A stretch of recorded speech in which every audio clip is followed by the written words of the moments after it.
If you want to understand why most people never actually achieve their goals and really struggle to do anything great with their lives, you need to understand this. Learned helplessness is a psychological condition where a person or animal learns to behave helplessly in a particular situation, even when the opportunity to avoid or escape it is available. It occurs after an individual has experienced repeated aversive stimuli, examples being pain or failure, that they cannot control. As a result, they come to believe that their actions have no effect on the environment, and they give up trying to change their circumstances. You probably know a few of these people. You probably have that friend who believes they just can't do anything, and it's kind of depressing because you just look at them and think, like, dude, can't you see that this is possible if you look at it from a different angle? That's a lot of what we're going to talk about. But you see this everywhere online. It just seems like people don't try anymore. And there's a deep reason behind this, extremely deep. They're presented with opportunities to start a business, meet new people, or change their life as a whole,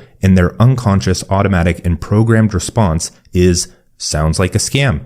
I can't do that because, but what if it doesn't work? This is a critical flaw in their self-development. It's called selective skepticism. Their mind can't see a potential future where they do well. Their beliefs trap where their thoughts can go in this small little bubble. Their attention can't transcend the problem. And if your decisions create your future, you can see that this only leads to a mediocre life. So the brutal truth is this: you haven't failed enough. You gave up too soon, and you didn't learn how to view failure as the only path to success. Now, success is mostly about winning the internal battle between your lower and higher self. It's a mind game, and you lose that game when you accept that negative outcomes for your life are the only outcomes. You win this game, this mind game, when you cultivate a mind that can thrive in any situation. So that's exactly what we need to learn how to do. And I have a few tricks for you in this video. The first is how to become a strategic thinker like the most successful people in history. So we'll break down the 7 principles. The second thing is how to simulate failure before you even start with the pre-mortem technique, so you can prepare your mind to do hard things. But first, before we do any of that, we need to start from ground zero, because you need the belief before you can actually act. This video, the first 1/3 or half of this video, is meant to reprogram your mind. I'm going to try to install the right beliefs and ways of thinking about how your mind works, so that when you actually go to create a strategy or achieve your goals, you can actually do it and your mind doesn't immediately think, I can't do that. So let's get into that. Let's get into winning the mind game. And we'll start from a quote from Ludwig Wittgenstein, if I said that correctly. What is your aim in philosophy? To show the fly the way out of the fly bottle. So you have a project that you want to complete. You have a goal that you want to achieve. You have some idea for a life that you want to live. It could be making millions of dollars, marrying a person you couldn't see yourself without, losing weight, learning a skill, or anything else that leads to growth, because humans have an intrinsic desire to break out of one shell, then the next, then the next. Now here's the thing. Everything is a mind game within one big mind game. In order to play the mind game, you must understand how the mind works. From there, you need to create a strategy to win that game. You need to become a strategic thinker. So we're going to go a bit deep before we talk about practical steps. Because if you don't understand the root cause of why you fail to achieve big things, then the practical steps aren't going to help you at all. You've already gotten all of the practical steps. You've watched all the YouTube videos. Has it gotten you anywhere? Maybe not. So stick with me and really try to understand this. To start dissecting your mind so we can understand it, we need to understand the first thing, which is how your mind interprets reality. Most people are pursuing the unconscious goals that their parents and society put into their head. They are playing the game of being a useful worker rather than a free and fulfilled individual. People try to play the game of starting a business or losing weight with the programmed mind of an employee or overweight person and wonder why they fail. They don't understand that to achieve anything in life, you must become the person who both sees that as a possibility and has the skill to achieve it. To reinvent yourself, you need to understand this. The mind makes sense of the world in stories.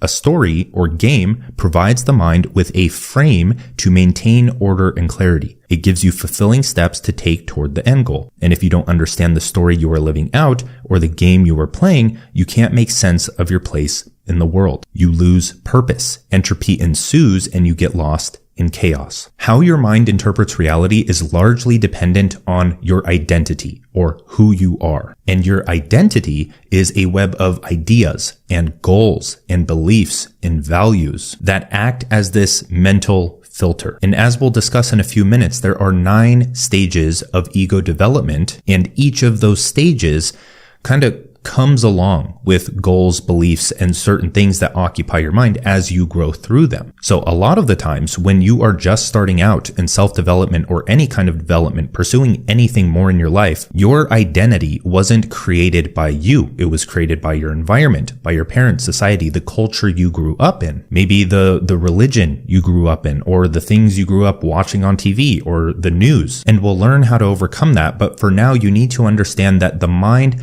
selectively allows information into your mind, and your goals, beliefs, your identity shapes that. It shapes what your mind can perceive. In a very poor example, one person's mind could be able to see this camera.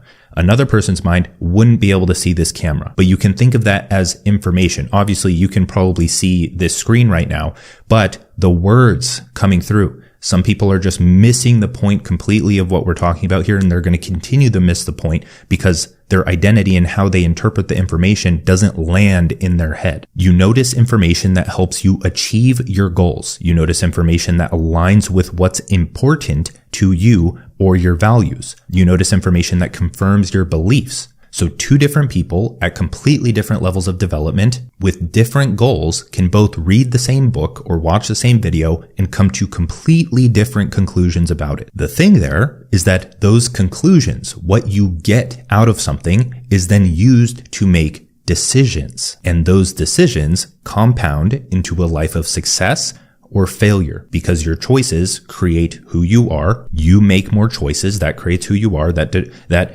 determines how you perceive reality in a certain way to make more decisions, and then it compounds over time. Do you see why this is important yet? You fail at almost everything you do because you fail to interpret reality in a way that provides you with the information you actually need to succeed. In any given situation, you can interpret it in 1,000 different ways. Maybe 5 of those interpretations will help you succeed, but your mind can't comprehend those 5 ways yet. You can't make progress because your mind rejects the information you need to make progress. And this goes far beyond just getting information from a book or a YouTube video or a course. What is your relationship with failure? Do you see that as the only source of reliable information to base your decisions on? Or do you see it as a reason to crawl back into your hole and give up? Do you not realize that growth is like being a lobster? Yes, a lobster. That it is painful to grow too big for your shell. And if you don't remove it, the pain only intensifies until death. If you do decide to remove it, which most don't, you will be vulnerable. You will go through a period of building a new shell. And the shell here is your identity,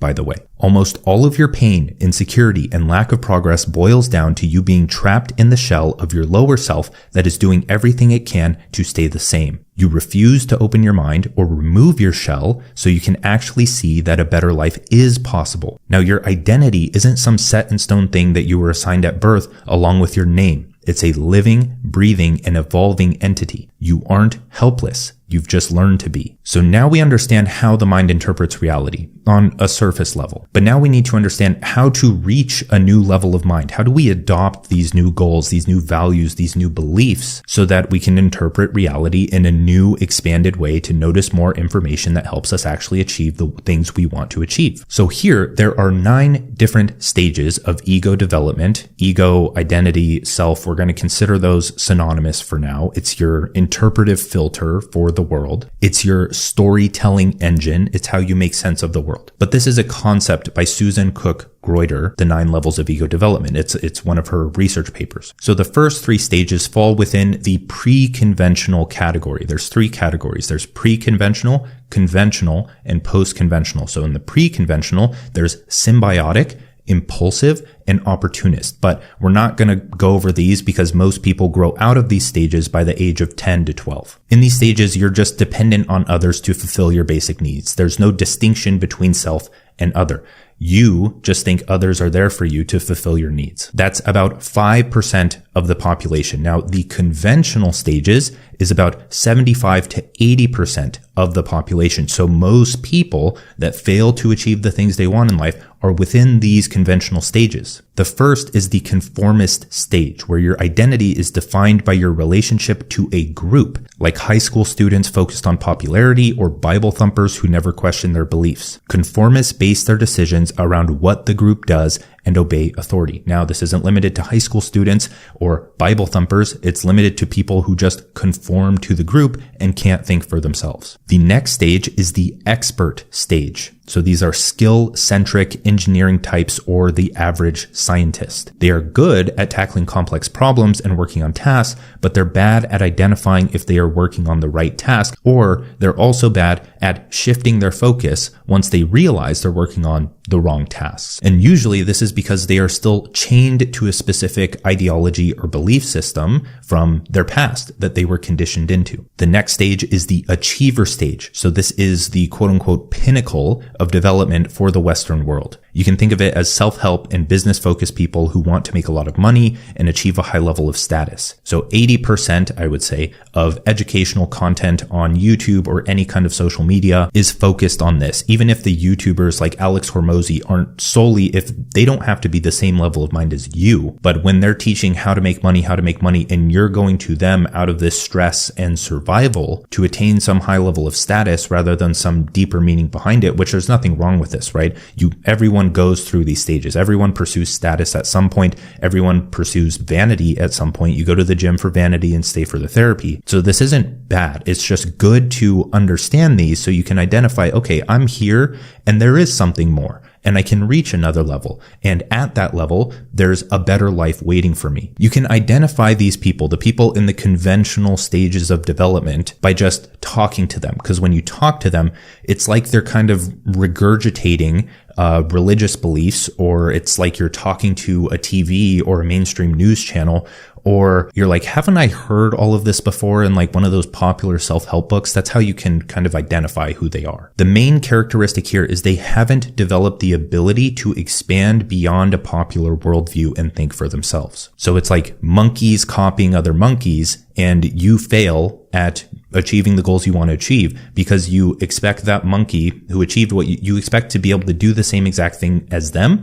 without critical or deep thinking or solving complex problems. And it just backfires because that's not how the mind works. Now, the next three stages are the post-conventional stages. And this is about 15 to 20% of the population. The next stage here is the pluralist stage, where you question your beliefs and values and begin to adopt new perspectives, like a religious person who becomes an atheist or a hippie, or a corporate executive that realizes that grinding on work they don't enjoy for the sake of status isn't worthwhile. The next stage is the strategist, where they realize intuition is more powerful than logic and rationality. Exploration, discovery, and self-actualization start to take priority over achieving more goals and making more money. And they have a vision for what humanity could be and understand the generalized principles of reality. Now, the last-ish stage here is the construct-aware stage, where you tap into a fifth dimension of thinking, the cognitive dimension. You can see how the mind constructs meaning and begin to integrate more perspectives,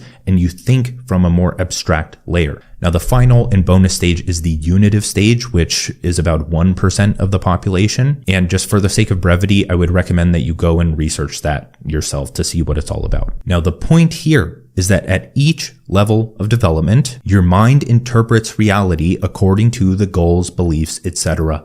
of that stage. Now, if you fail to achieve anything worthwhile in your life, it may be because you're trapped in one of the lower, quote unquote, conventional stages. You conform to a group without knowing it, and your mind makes it very difficult to release the grasp from that thing because, again, it's like a lobster. The pain starts to get there. Removing the shell is painful. It makes you vulnerable. You don't want to do it. Your mind fights back. Your ego fights back. Now, the thing here, the really unfortunate thing here, is that this isn't a get-rich-quick type thing. It takes years to develop through these stages. So you may not be able to achieve your goals this year or in 2 years.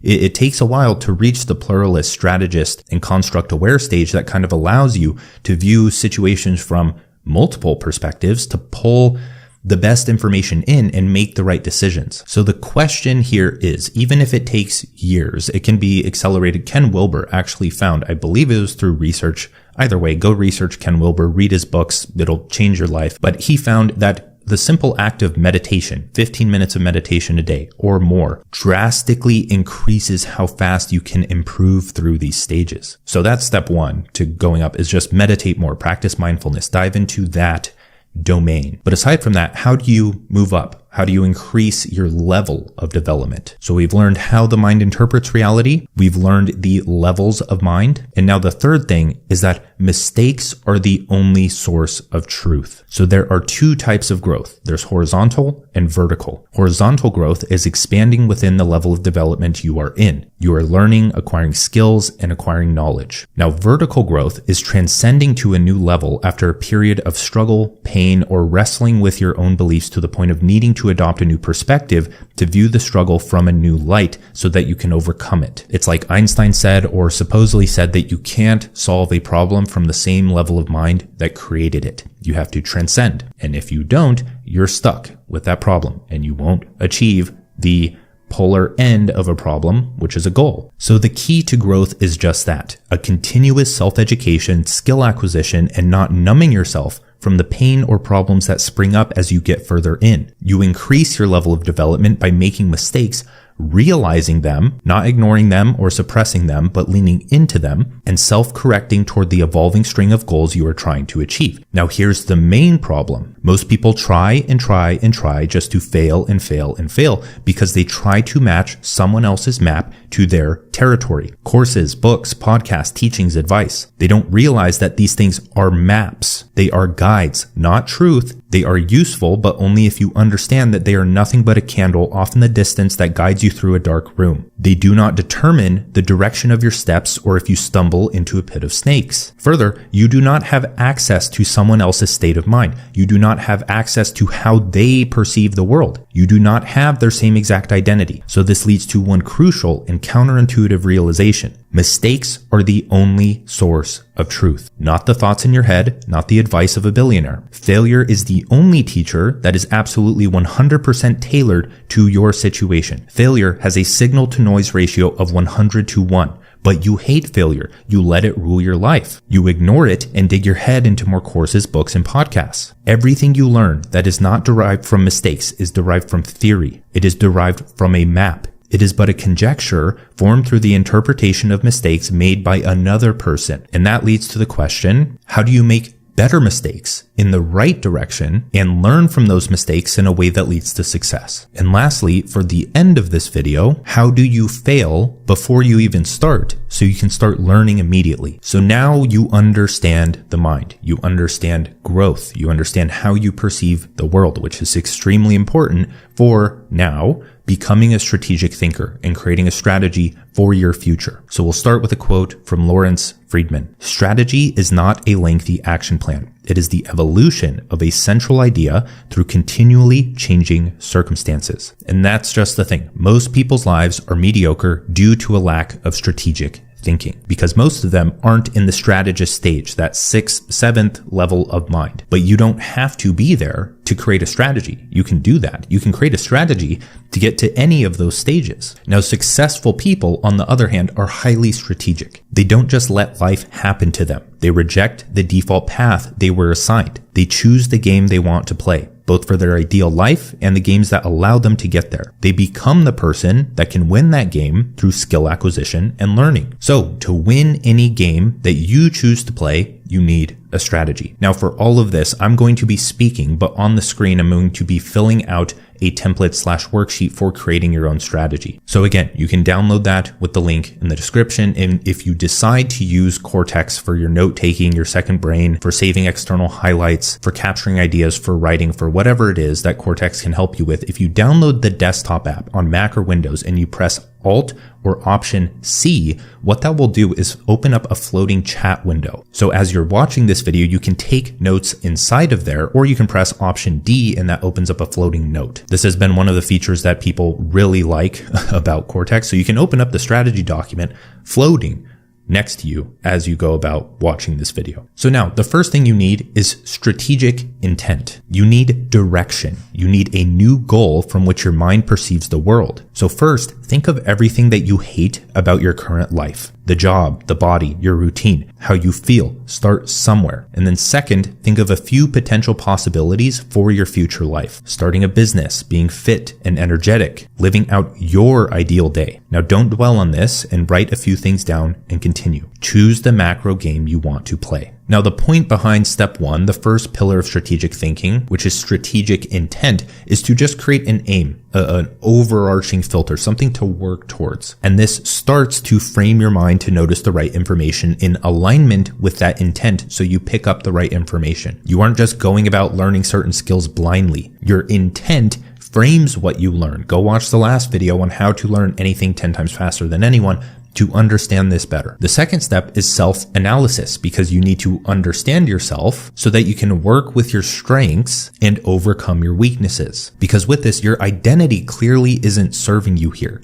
That's why you're watching this video. So to become aware of the different parts of your identity, we need to do a SWOT analysis, SWOT, strengths, weaknesses, opportunities, and threats. So for strengths, what comes easy to you? What are your strengths and talents? And if you respond with a cop-out answer of nothing, like, oh, I can't do anything, I'm not good at anything, you are lying and already can't see past the reactions your lower self is feeding your mind to spit out like a robot. Think harder. Now for weaknesses, what are you notoriously bad at and how is it impacting your progress? The third is opportunities for growth. What can help you overcome your weaknesses and leverage your strengths? This could be learning skills, taking courses, meeting new people, etc. And last, threats. What threatens your progress? This could be friends inviting you out to a party, a lack of time, a fear of failure, whatever it may be. Now with all of this, you can come back to it and add to it over time, because these may not come to you right away. You can't just think through all of these things. So you may have to come back to this note. And by the way, if you aren't writing this down in the template yet, I did actually improve the strategic advisor prompt from the last video. So if you want to chat with AI for it to break down and rip apart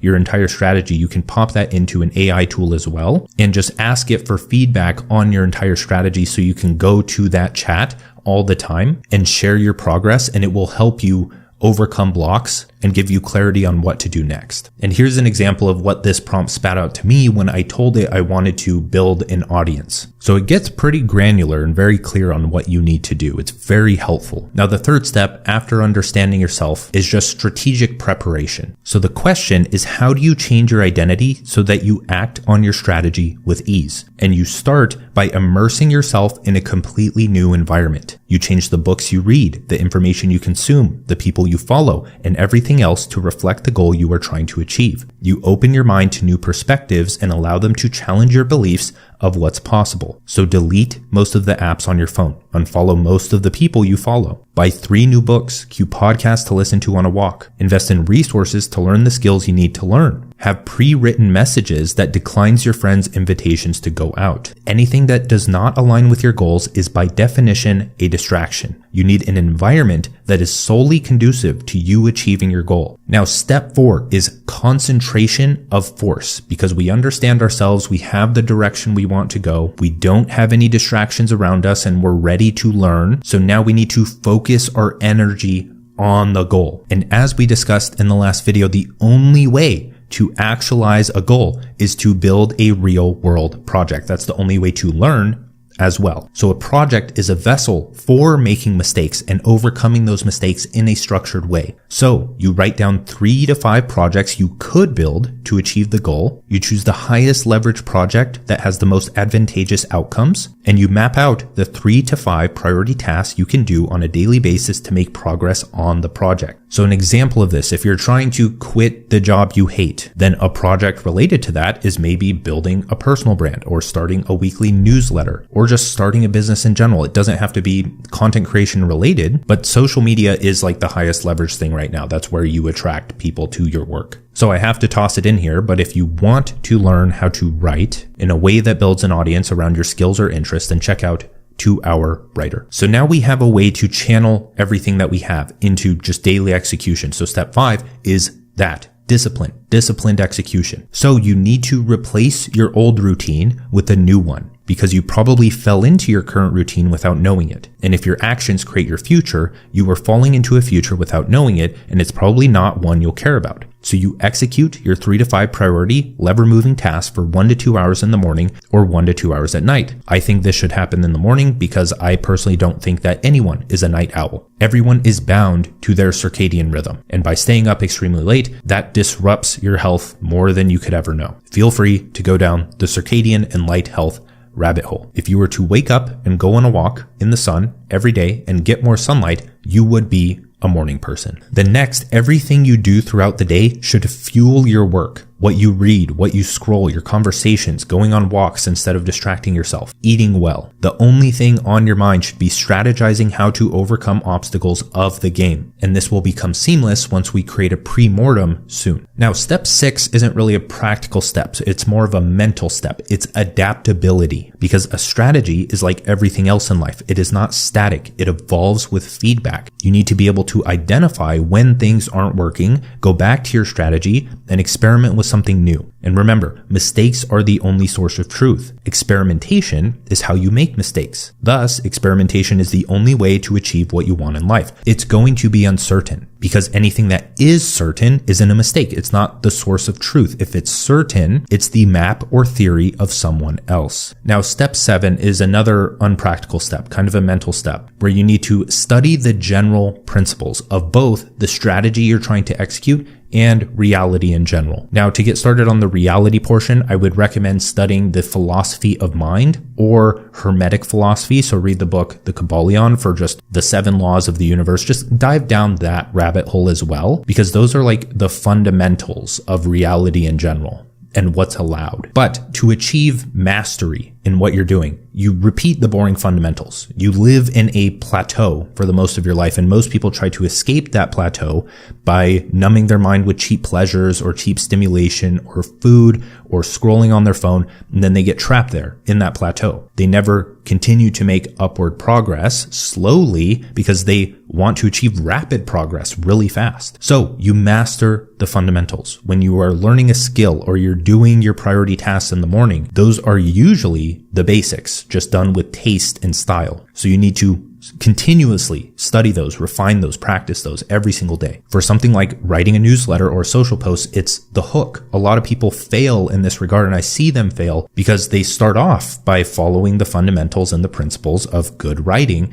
and then they try to do it in their own voice, in their own way, and there's nothing wrong with that. You just have to bake your own voice into the principles. You stopped writing compelling hooks. People stopped paying attention. People stopped caring. And then you got mad of like, okay, well, people only like it when I'm this attention-grabbing person. You have to grab attention. It's aside the point. Okay, moving on. The pre-mortem technique. How do you fail before you even start on this strategy so that you're much more likely to follow through with it? Because that's most people's problem, is they just can't start. So a quote from Michael Porter is that the essence of strategy is choosing what not to do. So we need to figure that out, because most people don't fail because they can't complete their project. They fail because of internal psychological thought processes that take control of their focus and lead to the belief that success isn't possible. So a few examples here are paralysis by analysis, by over-researching or not taking action, losing sight of the big vision due to others' opinions, lack of complementary skills like writing and audience building to be able to find customers for your work or your business, whatever you're starting, financial insecurity to the point of accepting that you need to focus on the job you hate, burning out and not having a coping mechanism that refreshes you, getting bored with the mundane work that gets results, the desire to do something fancy and high status instead of something that you enjoy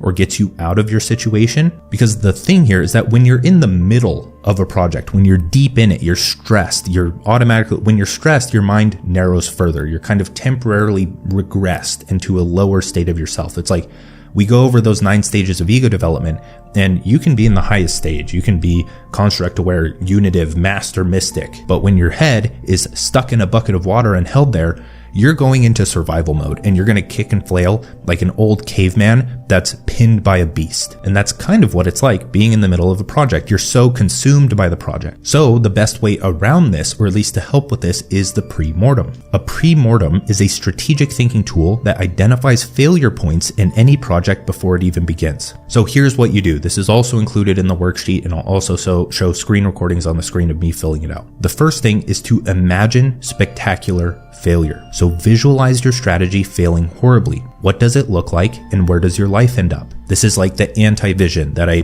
have talked about many times before. We have the strategic intent, which is like the vision, and then we have the anti-vision, which just helps you frame that so much more. The next thing is to list the causes of failure. So brainstorm all possible reasons for the failure. Include psychological reasons like personal weaknesses, self-sabotage, lack of knowledge or skill, and external factors like not having enough money. Then next, you prioritize that list of failures. So reorganize the list and place the most threatening at the top. Then last, you brainstorm solutions. So for each cause of failure, brainstorm potential solutions. You can ask Kai or Cortex AI as your strategic advisor to help with these. So now you have all of this awareness. You understand how the mind works. You have a clear action plan to achieve your goal. Now it's literally on you. If you can't do it, it's because you're failing to integrate something that we talked about in this video. So I hope all of that was helpful. An update on Cortex is that we're going to have more models going in, like Claude 3.7, ChatGPT, etc. Mobile app is almost there, getting there. Global capture is also almost getting there, which is awesome. So in short, with a keyboard shortcut, you'll be able to press the keyboard and it will capture the link of anything that you're on,